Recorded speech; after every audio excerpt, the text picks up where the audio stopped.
Assalamualaikum warahmatullahi wabarakatuh. Nama saya I'anatul Mu'arrafah binti Ma'ruf. Saya berasal dari Desa Kalisala, Kecamatan Limpung, Kabupaten Batang, Jawa Tengah, Indonesia. Saya murid seorang wali. Guru saya bernama Mbah Kiai Sarif Hidayatullah atau Mbah Kiai Surif. Dia berasal dari Desa Sikandang, Comal, Pemalang. Beliau adalah jelmaan dari Sunan Derajat.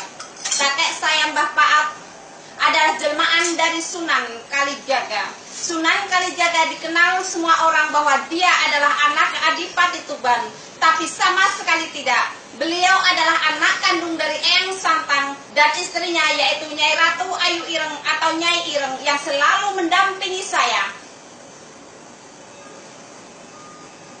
Guru saya yang kedua adalah Bapak Sohibul Huda, yang mengajarkan kepada saya hidup ada dua pilihan, ingin menjadi walinya Allah atau ingin menjadi walinya setan.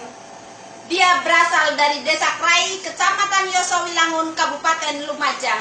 Dan guru saya yang terakhir adalah Allah Subhanahu wa Ta'ala, yang selalu melindungi saya dalam keadaan apapun. Beliau yang memberikan saya surat Al-Kahfi yang asli, dan beliau juga yang telah memberikan kepada saya siapa garis keturunan saya yang sesungguhnya.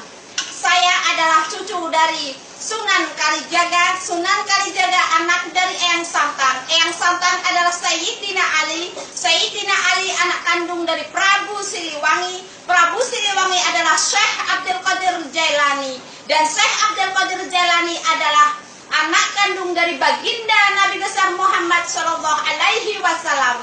Beliau yang akan mewariskan kepada saya tahta kerajaan dunia dan juga akan mewariskan kepada saya yaitu Al-Quran.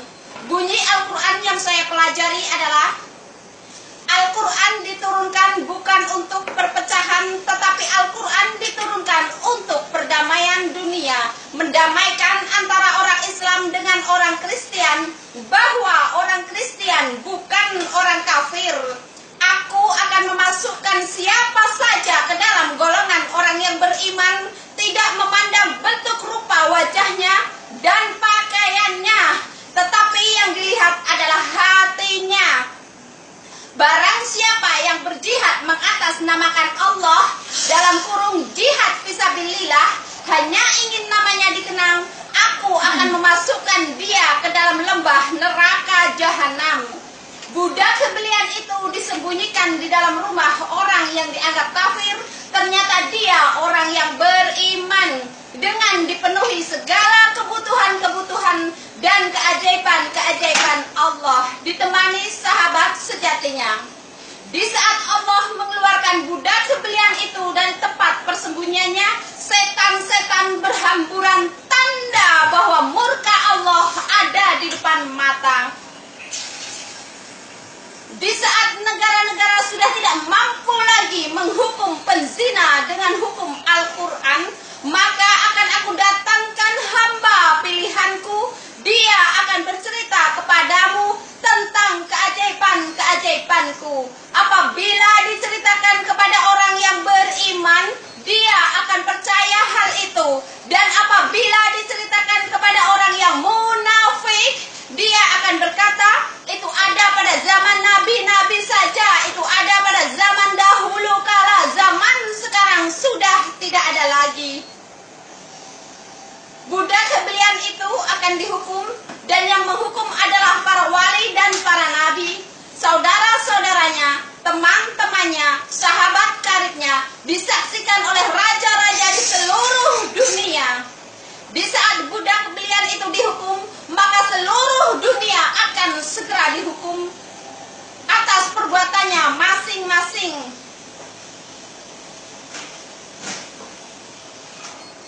Para wali dan para nabi akan diturunkan di negara yang dianggap negaranya orang kafir, ternyata negaranya orang yang beriman. Saya akan dihukum di masjid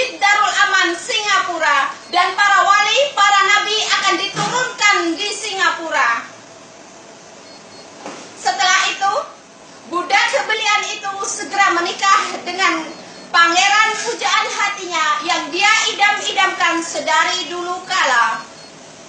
Dikeluarkannya istana kerajaan Baginda Nabi Sulaiman dari dalam perut bumi. Dunia akan kembali menjadi kerajaan dunia, dipimpin oleh Ratu Adil. Budak belian itu segera dinobatkan sebagai Ratu Adil. Terima kasih dari saya meminta kepada seluruh dunia untuk menayangkan apa yang saya katakan hari ini, karena dengan ayat suci saya itu, saya bisa mengeluarkan Syekh Siti Jenar, Dajjal, dan istrinya yaitu Nyi Blorong dari tempat persembunyiannya. Saya meminta agar televisi-televisi, juga masjid-masjid untuk menayangkan berita ini, bahwa Ratu Adil sudah datang, setan-setan berhamburan, tanda bahwa murka Allah ada di depan mata. Sekian dari saya, wabillahi taufiq wal hidayah.